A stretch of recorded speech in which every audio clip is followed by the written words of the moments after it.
ቤተሰቦች እንዴት ናችሁ? ደህና ናችሁ ወይ? ዛሬ በአዲስ ነገር መተናል ማለት ነው። ዛሬ አዲስ ነገር አለ ማለት ነው። ሩታዬ ቀረሽ፣ ይህን የመሰለ ባል አመለጠሽ ማለት ነው።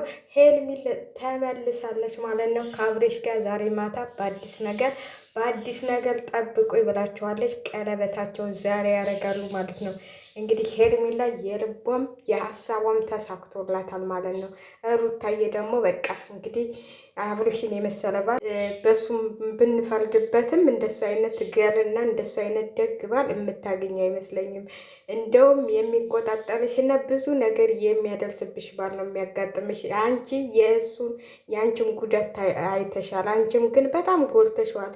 እውነቴን ነው የምላችሁ እናንተ በአንትሉ ብዙ ነገሮች እንዳሳለፈ ሁላችንም አይተናል። ቪዲዮ ነው ሁሉንም የሚያሳየው እና ሩታም ጥሩ ነገር ሰርታለች ብላችሁ እናንተ የሩት ጀግና ነች ምናምን የምትሉ ልጆች ማለት ነው። ይህን ጀግንነት አልለውም፣ ይህንን በቀል ነው የምለውና የሰው ልጅ ምንም ያጠፋል። ስንት ነገር አድርገው ስንት ነገር ተደራርገው ይቅርታ ይባባላሉ። እሷ ግን በደካማ ጎኑ ገብታ አንጀቱን ብጥስ አድርጋው ነበር። ግን ሄርሜላ ትክሰዋለች ማለት ነው። ዛሬ ማታ ከሄርሜላ ጋር አዲስ ነገር አለ። ጠብቆ ማለት ነው። ጠብቆ እናንተ ማለት ነው።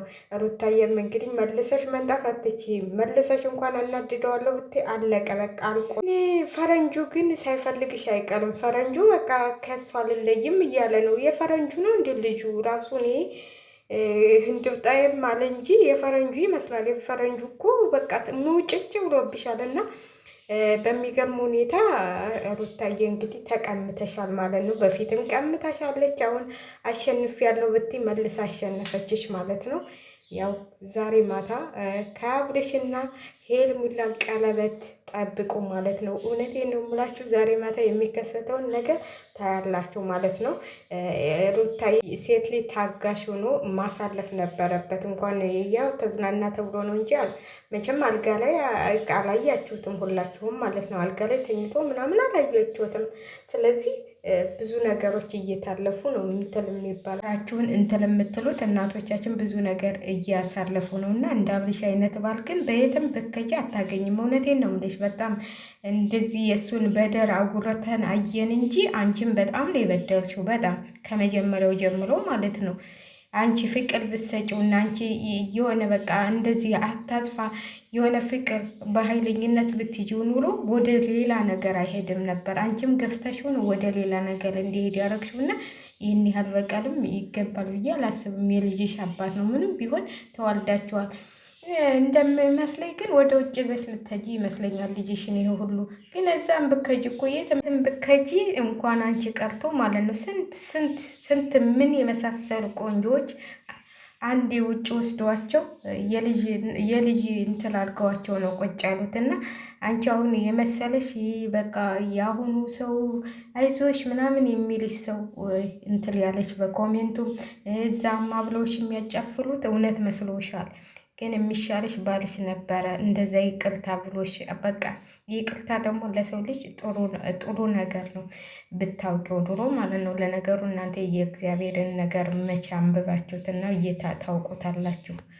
እና በጣም የሚገርም ነው። ለነገሩ እኮ በእግዚአብሔር ትእዛዝና በቤተሰብ ፈቃድ ያልተመሰረተ ጋብቻ እንደዚህ ነው የሚሆነው። እና አሁን ዛሬ እንግዲህ ሄርሜላ በቃ አፈሰችው።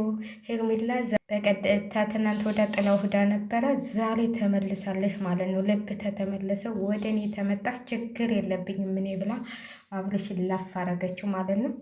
በቃ ነጋሽዬም ሁሉም ይፈቅዱላታል። ለምን መሰላችሁ? ጎዳችሁ ሩታ።